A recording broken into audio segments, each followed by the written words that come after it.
Good afternoon. It is good to be here with you on today. I am Dr. James Avery, and I'm here to share with you a little bit about equity in the classroom.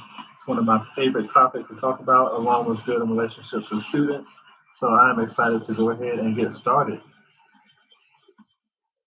So, again, we're going to be talking about equity in the classroom. I am Dr. James Avery. I served as a high school English teacher for about 4 years. Then I transferred into administration. I served as a middle school assistant principal, and also I'm serving now as a high school assistant principal at Lansdowne High School and Governor STEM Academy in Virginia Beach, Virginia. I do have some question marks down here. I don't know what's coming next in my career, but I do know it's going to be great, and I'm going to embrace whatever that is. So as far as today, I do want to speak to you about equity in the classroom and how we can make sure that our students are getting everything that they need. So when we think about equity, it's kind of a cousin to some other words.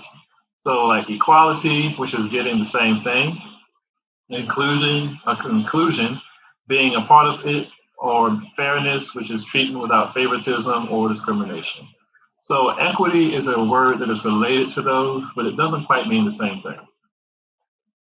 So some definitions that I like to use when speaking about equity, it is about each of us getting what we need to survive or succeed, access to opportunity, networks, resources, and supports based on where we are and where we want to go.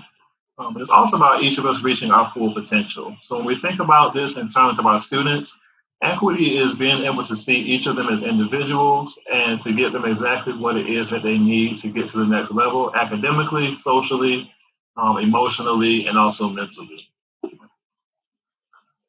An analogy that I like to use is equity is like a dinner party. So when we think about inclusion is just making sure that everybody gets an invitation to the table. When we think about fairness, it's everybody getting a seat at the table. Equality is when everybody gets the same seat at the table. And then equity is when we look at the menu and we make sure that our students can even eat what's being served. Makes no difference if they get to the table or not, and what's prepared they can't benefit from. So when we're thinking about our lessons and we're thinking about how we're instructing our students and our classroom culture, we need to go beyond just inclusion and fairness and equality and make sure that there is something for everybody when they get to the table. And that's what equity is. So equity is premised upon a recognition that because all children are different, there must be a deep commitment to meet the needs of every child. So we have to recognize that each of the students in our classrooms, they are different, they have different backgrounds, they have different personality, they have different needs, and we have to be committed to making sure that they all get what they need in spite of those differences. So it's all about making sure that what we're offering in our classrooms is making sure and is beneficial to all of our students, that no matter where they came from, no matter where they're going. So when we think about equity, it's become a buzzword in education, and some terms it's become a stand-in for race. But equity goes beyond race.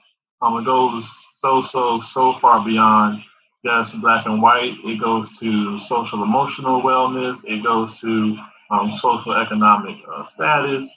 It goes to a lot of different things that impact our students. It's not just the color of their skin.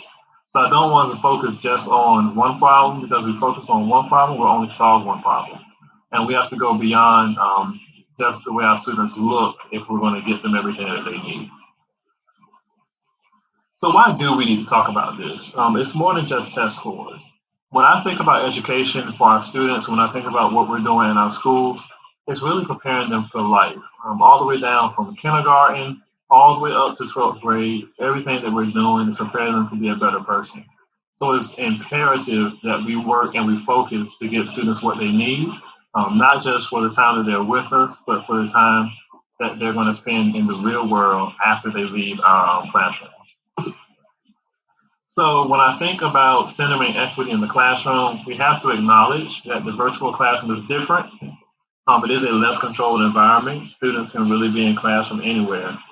We can't control their home life. We can't control what they have and what they don't have. We can try to fill in some of those gaps. But ultimately, where students are in the virtual setting is something that's beyond our control. So we have to realize that, we have to acknowledge that, and we have to do our best to work around that. So we have to really think about how we structure our virtual classrooms. What are procedures virtually, and how do they help to provide stability and consistency, at least for our students' educational experience? So also when we think about centering equity in the classroom, in the physical classroom, it goes with how you arrange your room, how you seat your students, and also who is represented in your classroom. And that's not just your curriculum choices, but sometimes those things are prescribed for you, but in the posters that you put up and what you choose to celebrate in your classes. Or can each of your students see themselves in the way that you run your class? And then also we have our mental health awareness for our students, our social emotional learning that we provide, and also the relationships that we build. And relationships is a big part of our career as educators because that's what's really going to sustain us. It's the relationships that we build with each other and also the relationships that we build with our students. So each of these things has a great impact on how we provide an equitable classroom environment for our students. And it's really all of these things that helps to promote the success of our students while they're with us. So 2 questions that I always ask my students: what do you need today? Because that'll vary from person to person. And it also varies just by what day it is. So we have to always be aware and we have to acknowledge that our students do have diverse needs, and we have to be ready to meet those needs as the educators. I also ask, who do you need me to show up as today? Sometimes they needed me to show up as Mr. Avery. That's who I was every day. I was their teacher. I was going to teach them English. I was going to make sure they could communicate well. I was going to make sure they could write good paragraphs. But sometimes students needed me to be somebody beyond that. And I had to be prepared and be ready to wear a whole lot of different hats in my class. And part of being and promoting equity in your classroom is being able to be different things to students when they need you to be. Again, teachers are already tasked with a lot, and we're not asking you to, go to the ends of the earth, although I know some of us will. It's really about being practical about it. And if you see a need for a student, if they need somebody to listen to something they're going through, just be that person and take the form of what it is that your students need in the moment so that they can be successful academically for you as well. So when I think about equity in action, there are some things that we can do to kind of promote equity in our classrooms. The first thing is being an advocate for all of our students. That goes for students in all groups. It can be ethnic groups. We're talking about LGBTQ students, students that come from various backgrounds. We have to be an advocate for all of our students. When students feel welcome, when students feel safe, they'll do better academically as well. We have to be responsive versus being responsible. We have to be proactive in our instruction. Remediate before you remediate. Figure out what students need academically, figure out where they are, and then start the process from the ground up. It's always important that students have their own kind of mini educational program within our classrooms. We can't teach all of our students the same way. We can't reach all of our students the same way, but getting to know them and who they are as people will help us to be more responsible and not just be responsive. We have to build a framework for communication, and that framework has us communicating early and communicating consistently. We have to partner with our stakeholders, and we have to communicate with them in ways where we can actually reach them. I know some families now are emailed out. I know some families are phone called out. So sometimes we have to go beyond emails and beyond phone calls, even if that's a letter in the mail or if it's a knock on the door. We have to make sure that we are communicating with our families to figure out what our families need so that we can help support the family, which helps support the student. We also have to rethink engagement and what that looks like, especially in the virtual setting. Is it curricular compliance? Students are doing it just because it's what they're asked to do. Or are we having authentic learning experiences where students are taking away something from what we're doing in our classrooms? Multiple pathways. How many ways do we know that they know? And how could they show me what they know? So when students are in our classrooms, we have to make sure that we give them space and opportunities to communicate their understanding.